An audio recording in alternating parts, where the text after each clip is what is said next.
Hello, my name's Tom Mayers. I'm president of the Longboat Key Historical Society, and we've done a series of videos that we call Longboat Key Reflections. And we're lucky to have Kent Chetlain here today. And Kent has been a historian in this area for at least, what, the last 50 years? Yeah.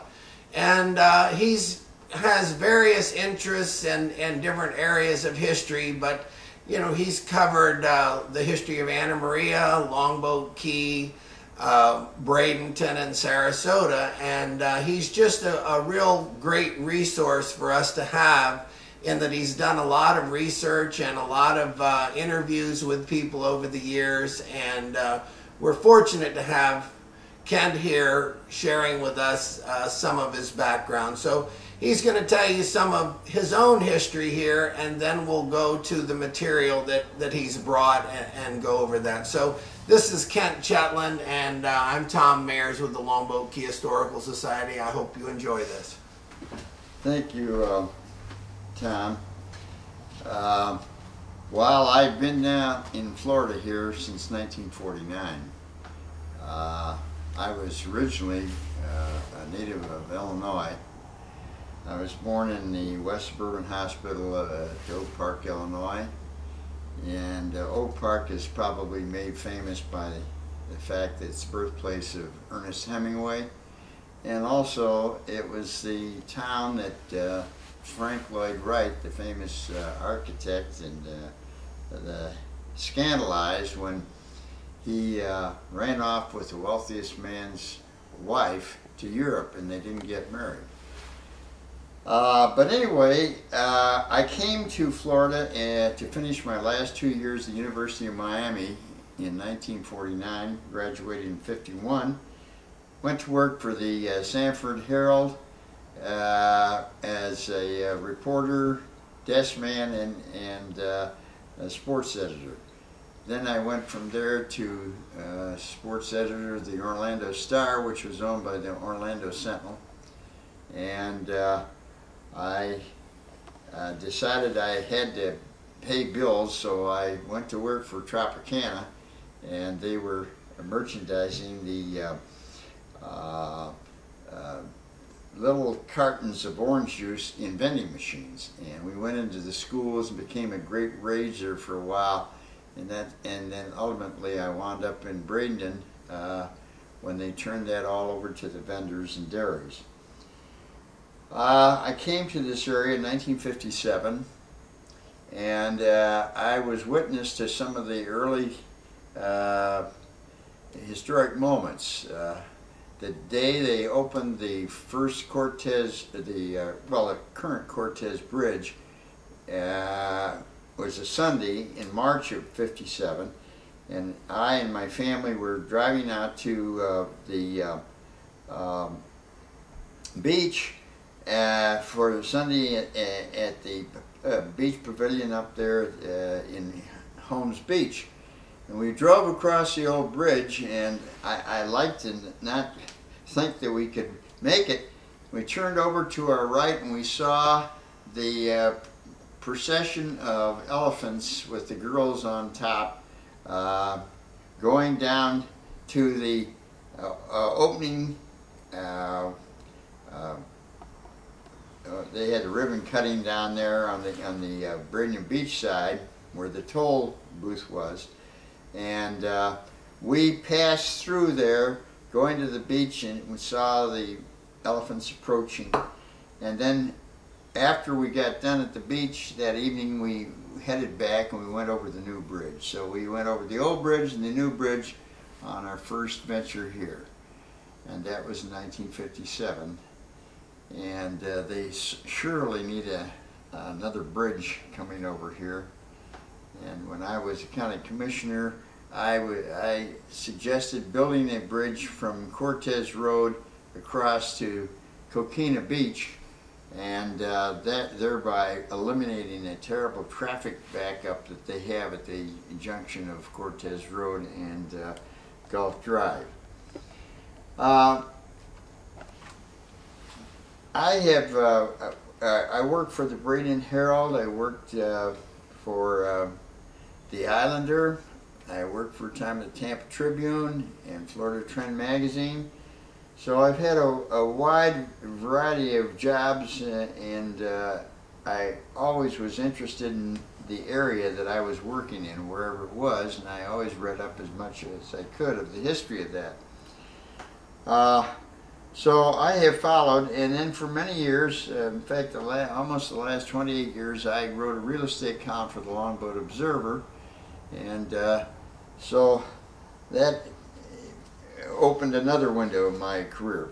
Well, you always included some history, which was nice, in your column on real estate, and that was a really nice feature, and I enjoyed looking at your, different observations. Well, I would have certain times when there were very few real estate transactions to report. In order to pad it out, I dug down in my archives and so forth, and came up with some historical vignettes that I thought would be appealing to people.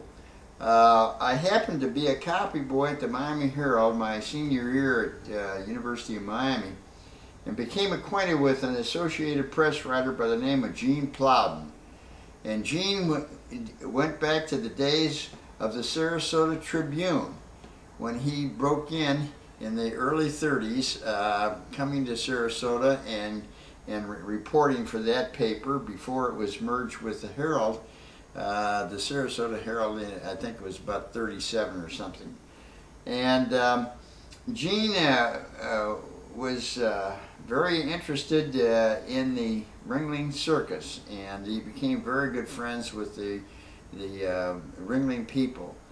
And after he retired, he wrote a book called Those Amazing Ringling Brothers, and it's out of print now, but I can assure you that it's one of the finest and most interesting and well-written books on the Ringlings. Well, people ask me about the early days here and what it was like, and I told them that it was a lot of circus people and baseball players. Yeah. So we had some great baseball players. The greatest in the country would come down here for the winter and that's true. And do some baseball training in this area, and then with Land's End here, when we had the business, there were always people, either baseball players with really interesting talents, or people from the circus that would just walk on their hands all the way down the dock, or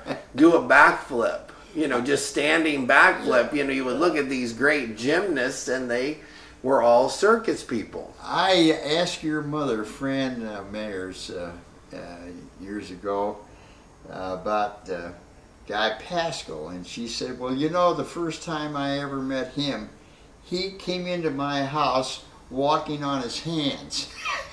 Well, they used to drink a lot in those days, so I mean, that was another thing they asked, is what they did in the old days, and I said, well, they swam and fished and drank and had a good time. I think that's nice to think of them having a good time. And he was the first mayor of Longboat Key. Yes, that's correct. And he had to fight with some people over that. I understand that they had some fist fights to see whether we should become a town or not. Yeah, that's true. And you did a lot of audio tape recordings, because I know we had some at the museum. From just you interviewed my mother, and you interviewed some other people. Yes. Now, what happened? Do you have those, or what? I think that if I one time gave them to Ralph Hunter so he can make copies. I said, go ahead and make copies of these for the Historical Society, but I want to keep the original. And I think I have most of those originals. And I interviewed a number of people. Howard Ridyard, who was, I think he was a city commissioner for 20 or 30 years. Right. And there were other people that I interviewed, and well, we'd like to work with you, to get copies of those, so that anything that you have that we don't have, would be nice to get some copies. I remember interestingly, we have quite an association with prominent people throughout the country. For example, Ephigene Salzburger, whose father, Adolph Ochs, was the man that rejuvenated the New York Times. And she lived here, you know, in the winter towards her last years. And then we had Leonard Golderson of ABC, and they're just a myriad of people. I remember when I was sports editor of the Bradenton Herald, I had an assistant, and he had come to this area and gotten a job. I think it was either at the Far Horizons or it was at the Colony Club.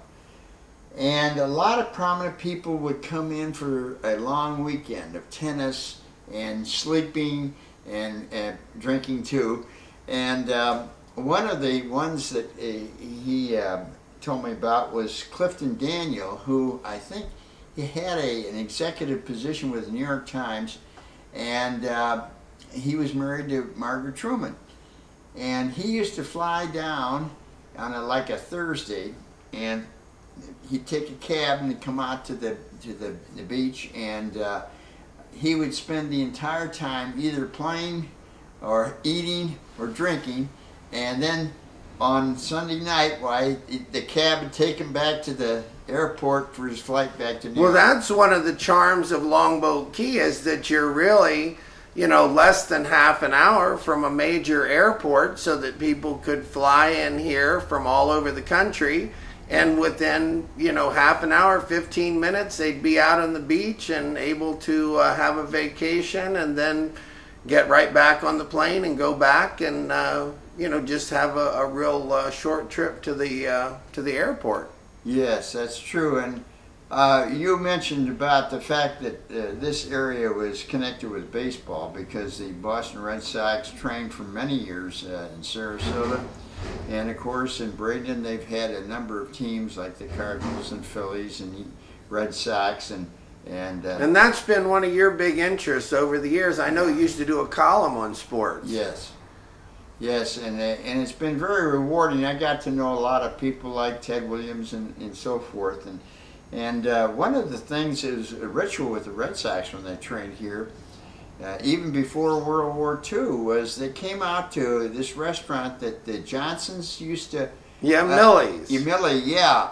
And Millie apparently was quite a character, and she entertained a lot. Well, Mother said that she was a Gibson girl, which I guess was like in Chicago or something like the Rockettes. Yeah. And that she was a heavy-set woman, but apparently she had a nice figure for a heavy-set woman. Yeah. And her husband was rather diminutive. Yeah. And so Mother said whenever there was a problem at the bar, Millie would be the one who threw the person out the front door. Yeah. Yes, she was famous, and the Red Sox as a team would come out to their restaurant at least once or twice during the spring training each spring, and they would have a big fish dinner. And of course, Millie entertained them, singing songs and other things. And